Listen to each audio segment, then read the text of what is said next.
of a group called Architects and Engineers for 9/11 Truth. Mr. Gage, what is that group? We are a group of 2,200 architects and engineers, a nonprofit organization dedicated to finding out what really happened at the World Trade Center with the destruction of all 3 towers on that day. And what do you have doubts about?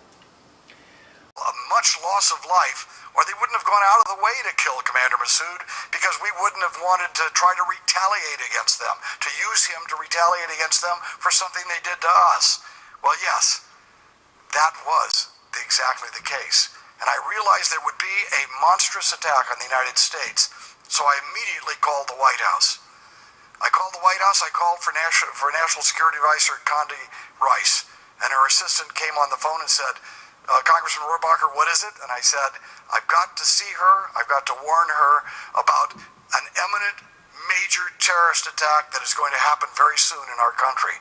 There will be a huge terrorist attack, and I need to talk to her about it and give her some details of what I think is going to happen.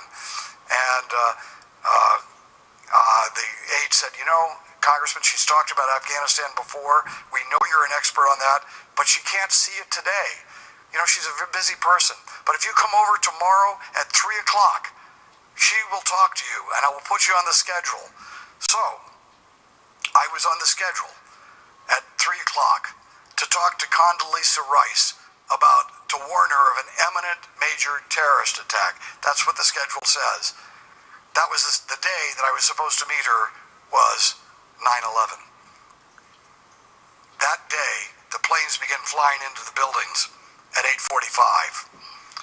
So on that horrible day, 9/11, I understood what was happening, and I immediately began to provide information and contacts to the CIA, Defense Department, and National Security Council.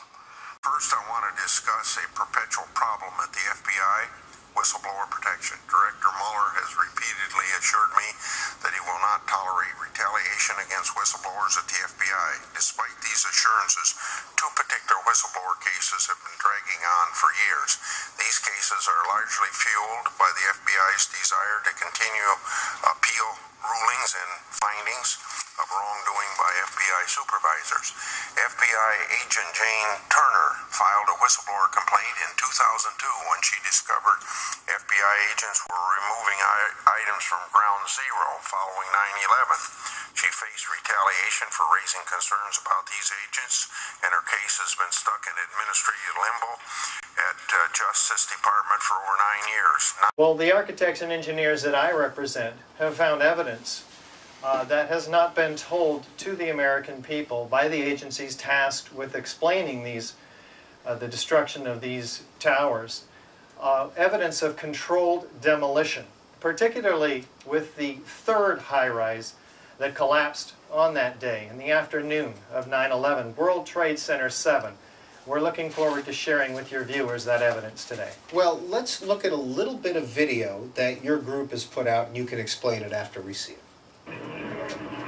Now, here we're going to show you a videotape of the collapse itself. Describe that. Now we go to videotape the collapse of this building.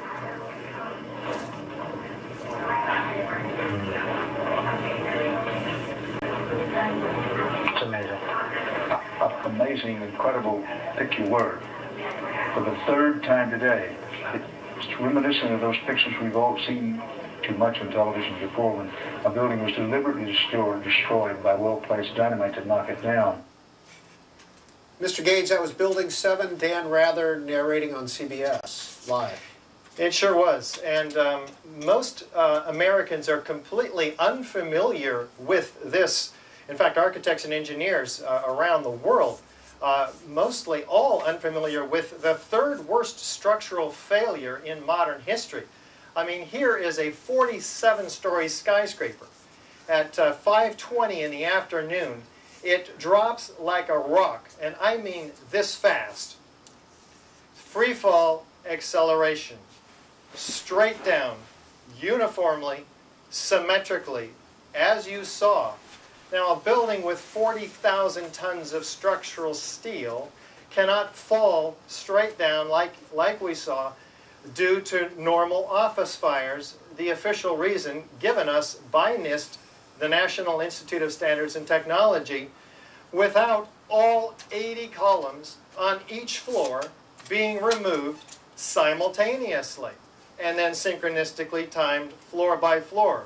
So Peter, we've seen this like the old hotels in Las Vegas, and as our viewers just saw, it looks exactly like a controlled demolition. But NIST tells us, no, this came down due to normal office fires. So you can begin to see the problem right off the bat. The scientific evidence shows that incendiaries, and in the case of the World Trade Center Building 1 and 2, the Twin Towers, thermite and nanothermite and high-energy explosives, most likely, brought these towers down in an explosive controlled demolition. In the case of World Trade Center 7, a classic implosion. In the case of the Twin Towers, a very explosive event. This is what the evidence shows. It's very clear and overwhelming. And we're asking all Americans to first get informed, and second, and you can get informed at our website and with our DVD, which is called 9/11 Explosive Evidence, Experts Speak Out. Just Google Experts Speak Out. It will come right up.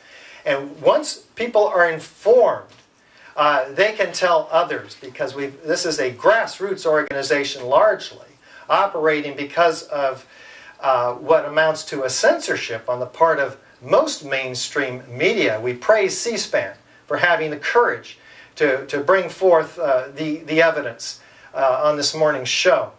But our effort is to educate the American people so that they can be informed, they can demand a real investigation, and then we'll let the chips fall where they may. We don't have a conspiracy theory. We're bringing the evidence. It's up to others to investigate and find out who may or may not have been responsible. Richard Gage, founder, Architects and Engineers for 9/11 Truth. Thank you for your time this morning. Next, a conversation about conspiracy theories and their impact on national security. This is from today's Washington Journal. Is there somebody in the administration that's in charge of selling this to the American people? Every one of them, first of all, are unfamiliar with the evidence, particularly World Trade Center Building 7.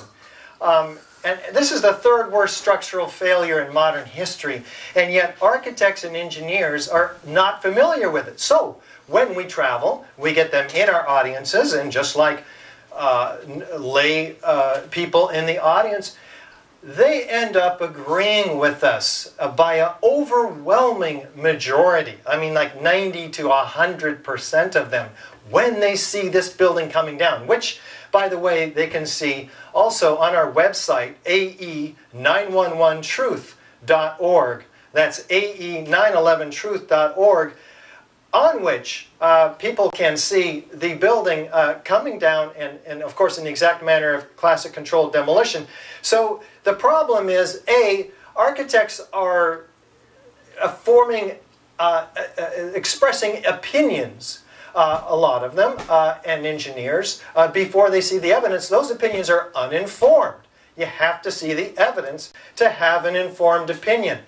When they do, they end up agreeing with us. I think that's extremely important. It's also telling, why are they not informed? Why hasn't other media outlets such as CNN, MSNBC, CBS, etc., shown the World Trade Center Building 7 to the American people? Why haven't the American Society of Civil Engineers and the American Institute of Architects educated their own professionals about the third worst structural failure in modern history? Why are they so uninformed? I think these questions are extremely important as well. We're doing our best, of course, but until we are communicating with the leadership of the American Institute of Architects directly now, and expecting to educate the 80,000 architects in the membership that I belong to. So I think that'll make incredible headway toward the problem that you're citing, Peter. And Richard Gage, let's close with this question from Boring File Clerk. It's tweeted in. I've asked it once and will ask it again. What is your theory about what happened, and why do you think it happened? The scientific evidence shows that incendiaries, and in the case of the World Trade Center building 1 and 2, the Twin Towers, thermite and nanothermite and high energy explosives most likely, brought these towers down in an explosive controlled demolition. In the case of World Trade Center 7, a classic implosion. In the case of the Twin Towers, a very explosive event. This is what the evidence shows. It's very clear and overwhelming. And we're asking all Americans to first get informed, and second, and you can get informed at our website and with our DVD, which is called 9/11 Explosive Evidence Experts Speak Out. Just Google Experts Speak Out. It will come right up. And once people are informed, they can tell others, because this is a grassroots organization largely, operating because of what amounts to a censorship on the part of most mainstream media. We praise C-SPAN for having the courage to bring forth the evidence on this morning's show. But our effort is to educate the American people so that they can be informed, they can demand a real investigation, and then we'll let the chips fall where they may. We don't have a conspiracy theory. We're bringing the evidence. It's up to others to investigate and find out who may or may not have been responsible. Richard Gage, founder, Architects and Engineers for 9/11 Truth. Thank you for your time this morning. Next, a conversation about conspiracy theories and their impact on national security. This is from today's Washington Journal. Kurt Eichenwald is the author of a recent Newsweek cover story, The Plots to Destroy America, about conspiracy theorists and theories that they believe in. He joins us now to talk about that story. And Mr. Eichenwald, why should those who don't believe in conspiracy theorists worry about those that do? Well, because it's harming the country. I mean, we've gotten into a point that is very different from what we've experienced in the past, where you have actually politicians who are, repeating conspiracy theories, who are advocating conspiracy theories. Eventually, during the Clinton years, our government made a secret pact with Saudi Arabia and Pakistan to end the chaos in Afghanistan by introducing a new force called the Taliban.